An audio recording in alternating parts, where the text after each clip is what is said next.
हमारे साथ मीनाक्षी लेखी जी जुड़ रही हैं बीजेपी से, कांग्रेस से हमारे साथ संजय निरुपम साहब हैं और जेडीयू से हमारे साथ अली अनवर जी हैं। मीनाक्षी जी, पहला सवाल ये बुलेट ट्रेन और सेमी बुलेट ट्रेन की घोषणाओं को लेकर, घोषणाओं की उम्मीद थी, देश इंतजार भी कर रहा था, लेकिन रोड मैप कुछ सामने नहीं रखा गया। देखिए, रोड मैप अगर आप पूरी डिटेल पढ़ेंगे जिसमें कई हजार कागज शामिल हैं, और जब से मैं खुद संसद से बाहर निकली हूँ तब से अभी तक कुछ मीटिंग्स में रही हूँ अपने चुनावी क्षेत्र की, तो मैं भी नहीं पढ़ पाई हूँ, मगर वो पूरी डिटेल उस सारे डिटेल में शामिल है और वो उसके लिए थोड़ा सा रिसर्चर वाला काम करेंगे तो वो डिटेल भी सामने आ जाएगी। इतने दस्तावेज हैं। यानी आप कह रही हैं कि यानी आप कह रही हैं कि ये योजना है कि कब तक शुरू होगी बुलेट ट्रेन, कैसे शुरू होगी, वो पूरी योजना है।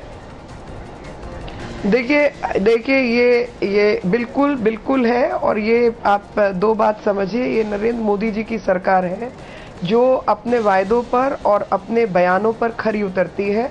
इसमें पैराग्राफ 18 में ये बताया गया है कि 676 ऐसी योजनाएं पिछले 30 साल में उस पर भी आएंगे, उस बिंदु पर आएंगे। 353 आज तक पूरी नहीं हुई है, उस पर पूरी नहीं हुई है। तो आप बुलेट ट्रेन से हटकर आप देखिए कि 353 योजनाएं पूरी नहीं हुई है, 99 लाइनों की घोषणा हुई उसमें से एक पूरी हुई है 10 साल में, उसमें से एक पूरी हुई है, मात्र एक लाइन पूरी हुई है। जी नहीं, उस बिंदु पर पहले वो योजनाएं की बात कर ले तो बेहतर रहेगा। नहीं, उस बिंदु पर भी आएंगे हम। अभी बुलेट ट्रेन से बात शुरू कर रहे थे इसलिए। लेकिन संजय निरुपम जी, मीनाक्षी जी का कहना है कि पूरी योजना है, आप इत्मीनान रखिए। मोदी मैं कह रही हूं कि वो डिटेल भी होगी। हाँ, नहीं, मीनाक्षी जी कह रही है उसकी डिटेल भी होगी। ये मोदी सरकार है, आप इत्मीनान रखिए, ये सपना नहीं है, ये पूरा होगा।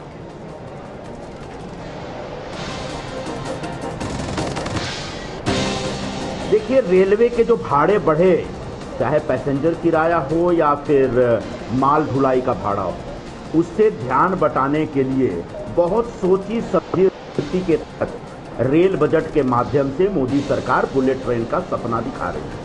अभी तक ये पता नहीं है कि इस पे एग्जैक्टली कितना खर्चा होगा। कोई कहता है 60,000 करोड़, कोई 70,000 को, किसी ने बोला 1,40,000 करोड़। कहां से कहां शुरू होगा? मुंबई से अहमदाबाद। मुंबई से अहमदाबाद 500 किलोमीटर के आसपास डिस्टेंस है। पूरे हिंदुस्तान में लगभग 2 करोड़ से ज्यादा लोग डेली सफर करते हैं, और उन लोगों के बीच मुंबई और अहमदाबाद के बीच जो बुलेट ट्रेन शुरू करने का सपना दिखाया जा रहा है। मैं इनके रेल राज्य मंत्री का आज इंटरव्यू देख रहा था दिन में, उन्होंने कहा कि पूरी दुनिया में जहां भी बुलेट ट्रेन आया है 7-8 साल लगे हैं शुरू होने में।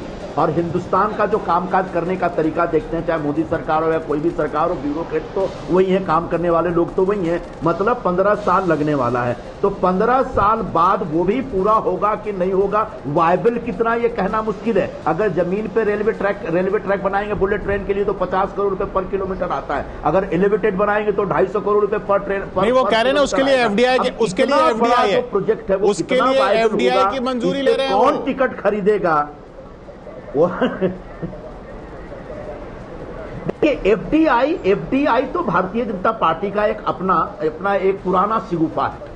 विनिवेश के माध्यम से, निजीकरण के माध्यम से जो बेच के खाने में इनका विश्वास रहता है। जब वाजपेयी जी प्रधानमंत्री थे तो तमाम जो पीएसयूज थे उनको बेच के इन्होंने एक बजट में दिखाया कि हमारा डिफिसिट कम हो रहा है। आज भी वो रेलवे के माध्यम से जो बीजेपी एक मल्टी ब्रांड जो रियल सेक्टर है, रियल्टी सेक्टर है, उसमें उनको एफडीआई नहीं चाहिए। लेकिन रेलवे जो कि स्ट्रेटेजिकली एक बहुत इंपॉर्टेंट, बहुत ही महत्वपूर्ण सेक्टर है, उसमें एफडीआई चाहिए। बेशक ला सकते हैं, लेकिन एफडीआई, पीपीपी और प्राइवेटाइजेशन के माध्यम से और कुछ नहीं होगा। मीनाक्षी जी जवाब देना चाह रही हैं आप? जी मीनाक्षी जी, लोगों को लाभ मिलेगा, बाहर से आए लोगों का लाभ मिलेगा, कहीं जापानीज आएंगे, कहीं पे फ्रेंच आएंगे, और आखिरकार पूरे 5 साल में एक बड़ा घोटाला निकल के आएगा। मुझे ऐसा लग रहा है मोदी सरकार के नए रेल बजट को देखने और सुनने के बाद। मैं मीनाक्षी जी से पहले कोई सवाल पूछे संजय निरुपम जी, मेरा सवाल है आपसे कि ये जापान के साथ स्टडी तो आपकी सरकार करवा रही थी ना, इस बुलेट ट्रेन की, मुंबई अहमदाबाद वाली की, तो जापान के साथ स्टडी तो आपने शुरू कराई। मुंबई अहमदाबाद के बुलेट ट्रेन का सपना तो आपने शुरू किया, वो तो उसको आगे बढ़ा के उसको अमल करने की बात कर रहे हैं। आप भी तो जापान के साथ जा रहे थे।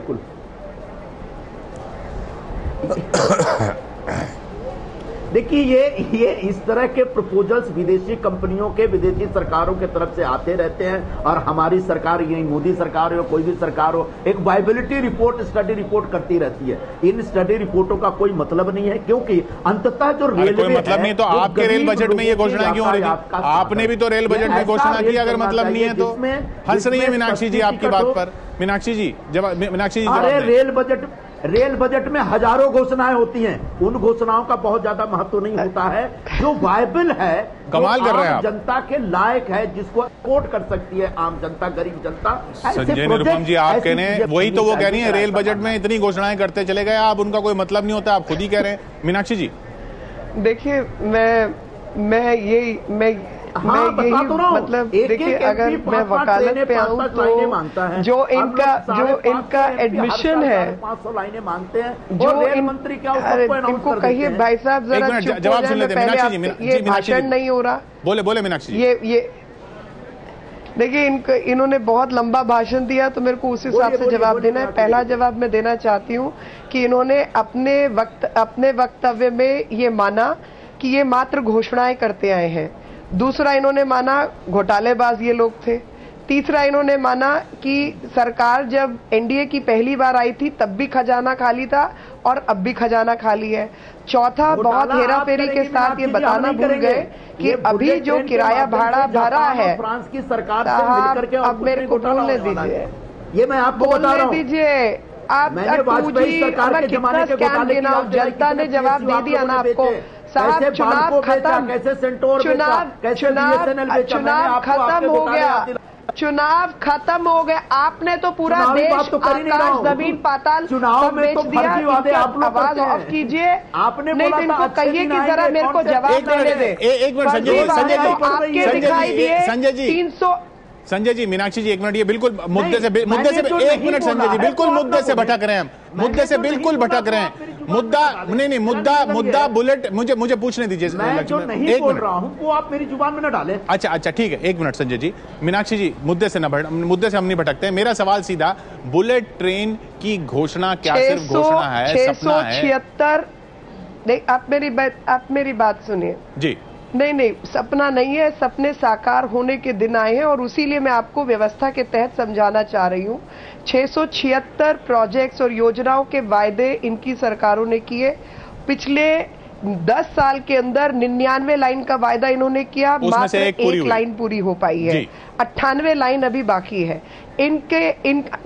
और इनके छोड़े हुए काम को पूरा करने के लिए किसी योजना के अंदर जो 1,53,000 करोड़ की थी, आज बढ़कर 1,82,000 करोड़ रुपया चाहिए बचा हुआ काम निपटाने के लिए, क्योंकि समय पर इन्होंने कभी काम खत्म नहीं किया। वो सवाल हैं और जायज सवाल हैं। कामों को कार्यान्वित करने के लिए, उन सब कामों को क्रियान्वित करने के लिए हमने एक जो ये पैसा बढ़ाने की, किराया बढ़ाने की बात कर रहे हैं, वो किराया बढ़ाने का निर्णय इनकी सरकार ने पिछले साल किया था, जो कि आने वाली नई सरकार के जिम्मे पड़े। ट्रेन की बात ये इनकी हरकत थी। अच्छा, एक मिनट मीनाक्षी जी, मीनाक्षी जी, संजय जी एक मिनट, हमारे साथ अली अनवर जी बहुत देर से जो निर्णय लिए थे उन्हीं को लागू करिए आप। बुलेट ट्रेन, अपनी हर गलती, अपनी हर नाकामयाबी को छुपाने के लिए। अच्छा संजय जी एक मिनट, अच्छा चलिए अगले पॉइंट पर बढ़ते हैं। आप सारे स्टेशन करेंगे। एक मिनट मीनाक्षी जी, एक मिनट संजय जी, एक मिनट मीनाक्षी जी। तो मीनाक्षी जी, इसीलिए इस तरह की योजनाओं पर सवाल होते हैं। अब एयरपोर्ट की योजना बनने में ना 14 साल लग गए थे। अब आप कह रहे हैं एयरपोर्ट जैसे स्टेशन बनेंगे, चलिए 14 नहीं लगेंगे, लेकिन कई साल लग जाएंगे इस सबको आने में। देखिए, ये इनोवेटिव बजट लाने में मात्र हमको 40 दिन से कम लगे हैं, क्योंकि हमारी सरकार को बने हुए मात्र 40 दिन हुए हैं। लेकिन बावजूद उसके इस तरीके का बजट लाना, इन सब आइडियाज को फ्लोट करना, और जिस पॉलिसी पैरालिसिस से, जिस योजनाओं की रुकावटों की वजह से आपने अभी अच्छे से गिनवाया 14 साल लगाए, ऐसा आपको भारतीय जनता पार्टी की अभी केंद्र में सरकार से ऐसा नहीं होगा। और बेहतरीन सरकार है, बेहतरीन रूप से काम होंगे और बहुत स्पीड के साथ काम होंगे। और जो 3 विषय हमने पैसा इकट्ठा करने के लिए किए हैं, इतनी बड़ी जो मुद्रा है वो लोगों से नहीं ली जा सकती थी, जो कि पहले ही पीड़ित जनता है, बेरोजगारी जहां बढ़ी हुई है और लोगों के पास जहां पैसे की कमी है, आप किराया भाड़ा बढ़ाकर उन जी वो साफ किया रेल मंत्री ने। उसी के रहते इन योजनाओं के तहत इस पैसे को इकट्ठा किया अली अनवर साहब हमारे साथ जेडीयू से लगातार बने हुए हैं। लेकर जो निरुपम साहब कह रहे थे, जी बोले मीनाक्षी जी। जो निरुपम साहब कह रहे थे एफडीआई को लेकर, उसमें मैं सिर्फ एक लाइन बोलना चाहती हूँ कि एफडीआई इंफ्रास्ट्रक्चर में आनी चाहिए, ऐसी हम शुरू से मांग करते हैं और ये भारत सरकार की योजना रही है। लेकिन बावजूद उसके इंफ्रास्ट्रक्चर में जहां पर कोई सड़क उठा के बाहर नहीं ले जा सकता, रेलवे लाइन की पटरी उठा नहीं सकता, रेल की डब्बे नहीं उठा सकता, तो अगर एफडीआई इंफ्रास्ट्रक्चर में आती है, उससे भारत की सड़कें, भारत के पोत, भारत की विमान पोत, ये सब बेहतर होते हैं। उससे भारत की जनता को ही लाभ मिलता है। अली अनवर साहब, बेशक पहले बहुत साल लगते रहे हो, लेकिन अब मोदी सरकार कह रही है कि हाँ, इन योजनाओं में बहुत ज्यादा साल नहीं लगेंगे। जी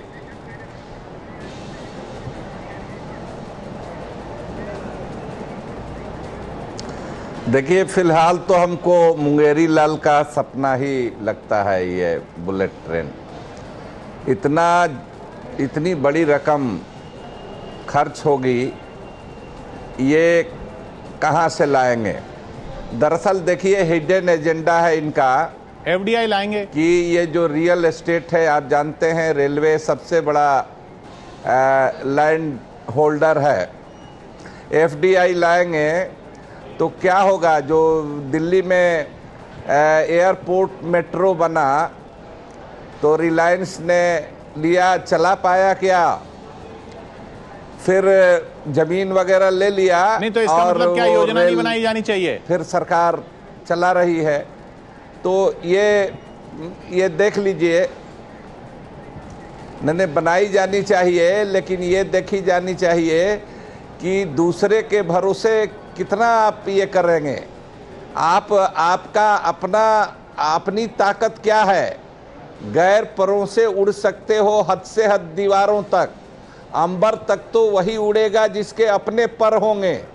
अपनी हालत ये है कि 12-12 घंटा 14-14 घंटा लेट ट्रेन चलती है।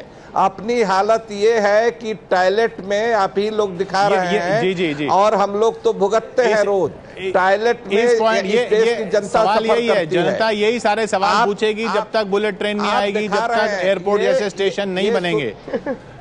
ये सवाल जरूर पूछेगी। वक्त अफसोस हमारा यहाँ पर खत्म होता हुआ। अली अनवर साहब बहुत बहुत शुक्रिया आपका, संजय जी बहुत बहुत शुक्रिया आपका भी, और मीनाक्षी जी आपका भी। लेकिन ये सवाल जनता के आते रहेंगे क्योंकि रोड मैप नहीं पेश किया गया है। इसकी उम्मीद की जा रही थी कि कब तक बुलेट ट्रेन, तो कब तक, और वो क्वाड्रिलेटरल जो बुलेट का बनना था वो सेमी बुलेट का हो गया।